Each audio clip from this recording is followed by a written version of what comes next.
So last month, I talked about a movie called Here on Coming Distractions. And one of the reasons I wanted to see the movie was because, of course, it was directed by Robert Zemeckis, but it was also, it was starring Tom Hanks. And I really, as I mentioned, I didn't care for it, and I still don't. I stand by my criticism. But, you know, you have that rattling around in your head while you're flipping through things, and you start thinking about, people involved and like, all right, well, what else have they done lately? And it just so happens that I got a free preview of Apple TV. So I'm flipping through Apple TV, and there are quite a few Tom Hanks films on there that I have not seen. They are like exclusive to Apple TV.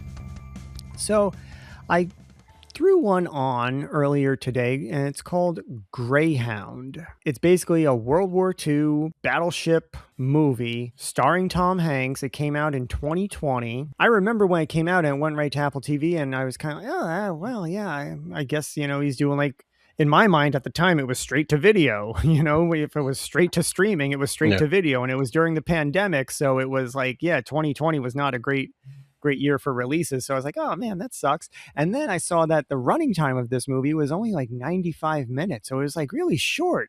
And, we're always talking about on the podcast how things are like 2 hours or longer. So for a movie to be 90 minutes starring Tom Hanks, it's like, oh man, like straight to video. It's kind of like, I didn't have that high of an expectation or drive to see it. But then my brother-in-law, he had watched it with his son, and they're, we're all kind of like not history buffs, but we like history. We're interested in history, and I love a good, World War II drama. So I was like, you know what?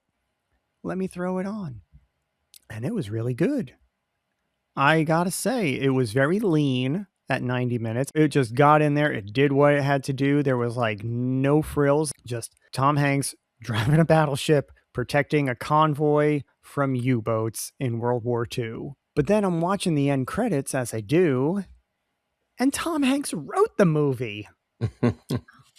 So I was like, whoa, this just kind of like went up a notch just on that alone. I mean, he's written movies before that he's starred in, like That Thing You Do and Larry Crown. And so upon reading that credit, I was like, all right, not bad. Because there's a lot of like technical jargon, but you're never really pulled out of it, because it's moving so fast. You just kind of like jump in with both feet and you just like keep up. So it was really pretty cool. It's not the greatest movie, but if you happen to have a free preview of Apple TV, it's a pretty good 90-minute, escape from the day-to-day. And especially if you like historical dramas or World War II dramas or stories, this was kind of a different approach. Basically, what happens is during World War II, there would be merchant ships and supply ships that had to cross the Atlantic, and they would get a military escort, but then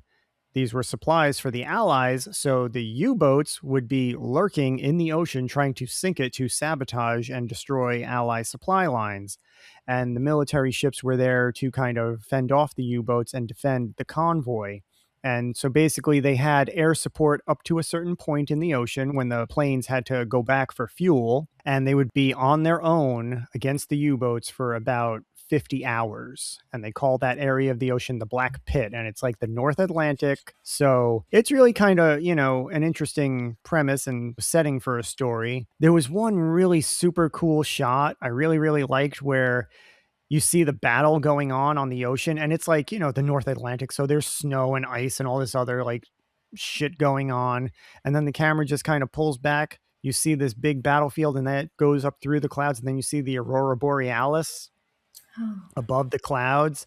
So, and there's still like all these flashes of light in the clouds. So you see like the destruction and the beauty of like the earth and humanity in like a single shot. It was really pretty cool. So just little, it had like nice little moments and, nice little character stories. Elizabeth Shue is the only woman in the movie.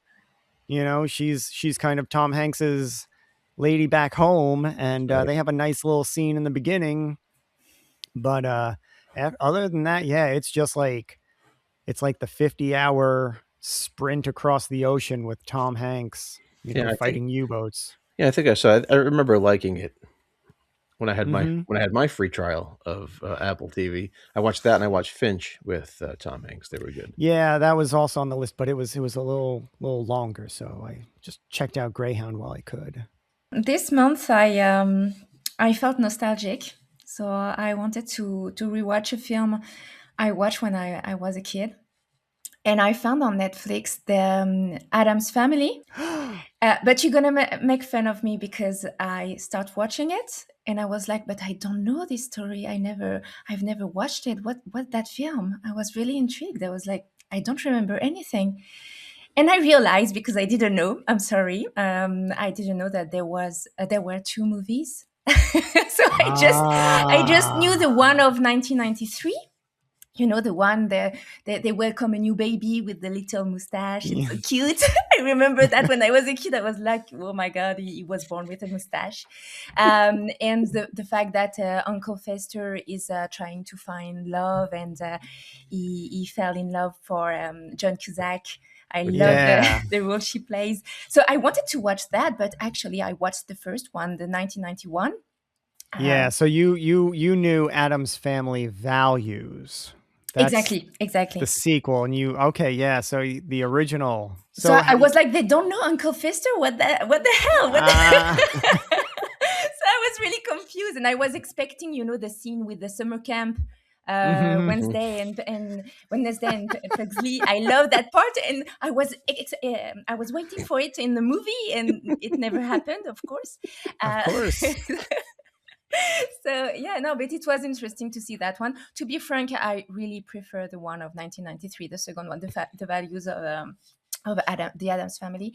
But this one was interesting. So if you're wondering if you can see the second film without knowing the first one, the answer is yes, definitely. But so yeah, I discovered this one. So for those who don't know the story, it's schemers who try to rob the Addams family, and one of them pretend to be Uncle Fester. They haven't seen for a while, and suddenly Uncle Fester arrive, and it's a touching story, but I think it was a bit simple story, a bit predictable sometimes. And the fact that it's a comedy family and they try to do like a satire of the society at the same time, I think it really works in the second movie. But in that one, I felt a bit uncomfortable sometimes. It was pretending to be a comedy family, but sometimes wanted to be dark, and it's awkward sometimes. But yeah, this film, I mean, those films, I love the cast, I love the characters, and it was nice actually to find a new story with them. So it was really new for me. So I guess both films, the two Yeah. Oh of you. yeah. Yeah. Oh yeah. I saw the original, the Addams Family from 1991. I saw that in the movie theater when it came out. So Long to time go ago. all the way back with that one. Yeah. And then the sequel, yeah, Addams Family Values is probably, it's one of those situations where like the sequel is, I think, probably Better. Yeah. better. Yeah. Crazy. Like, and I like the first one. It's great. It's a lot of fun. Raul Julia will forever be Cool. Gomez Addams. And also the one playing Morticia, Angelica Angelica Houston. Houston. Yeah. She was born to make that role. I mean, Yeah. Like I had the trading cards when I was a kid. Like I loved the Addams Family movies. I had the Nintendo game. I still have the Nintendo game. Nice. Yeah, I had a puzzle of the movie poster. So yeah, no, cool. that's great that you went in thinking it was one thing and then you got a little surprised. My favorite part, one of my favorite scenes in that movie, probably is my favorite scene, is when Sally Jesse Raphael say, "Mr. Addams, please stop calling." And Thing is just massaging his head. Yeah, in the chair. I love Thing is always so great. Well, I saw a movie that when I had first heard about it, I thought it was a joke.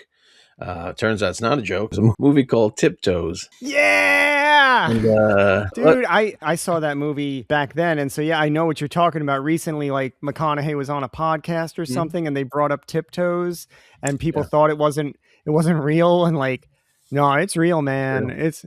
It's a little too real.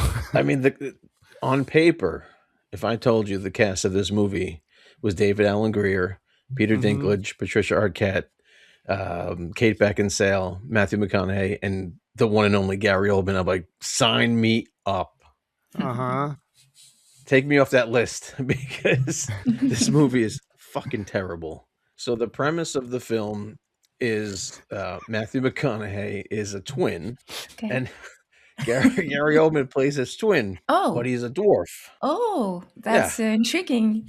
Now, Gary Oldman's a great actor, but Matthew McConaughey is not a dwarf. He's not a dwarf. So the whole movie, Gary Oldman's walking on his knees with like shoes tied to them, right? It's a comedy? No. Well, I mean, maybe it was an unintentional. Depends on how much you had to drink that day. I understand what they were trying to do with the movie. They're trying to make this statement and I guess bring awareness to how these people live and, you know, stuff that they go through. But my God, this was a bad script.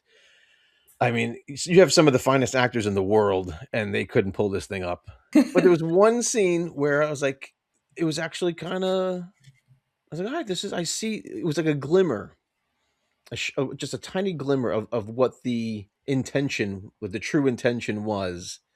And that fucking faded quickly. It just went back into chaos. But if you've got time and you want to experience this movie for yourself, because I mean, words don't do it justice, but some interesting storytelling, some very interesting choices for the actors, Peter Dinklage and Patricia Arquette. I don't know what they brought to the plot, but a big waste of those people. It's one of those movies where now, if you watch the trailer, you have to wonder, is this AI generated? You know, I assure you, it's a film. Steve has my back now. So good, there are two of us who have seen this movie. So, but as I'm preparing for this episode, I was sitting down and say, why didn't they just cast Dinklage as the twin brother? Because he wasn't Peter Dinklage yet. Yeah. But like, my God, like he has this, like he has like the third biggest role in the movie. But yeah, I mean, God, I love Gary. I mean, you think like you watch Gary Oldman in like Sid and Nancy, you watch him in True Romance, you watch him in State of Grace. And as I recall, Steve, you know, you said you would watch him read the phone book. I would. Tiptoes were reading the phone book. And I would. And you know what the funny part is? He's still fucking good in this. He is. That's what's ridiculous. If you're gonna like make that decision, I mean, just know that Gary Oldman, whatever you're experiencing, Gary Oldman experienced more. Worse. But the funny thing is, even though it's a shit script, it's not well directed, he's still good. Yeah. He's still good, which is like, you could do anything to this man and he's going to be great. But my God, it's a tour de force, but for all the wrong reasons. Well, speaking of a tour de force, we got one coming up next week for our conversation on Eternal Sunshine of the Spotless Mind. So I really hope that everybody comes back and checks out that, because we're going to be discussing it in the greatest of detail. So if you've seen the VHS and seen the movie, come on back for that conversation. And those are the coming distractions for this month.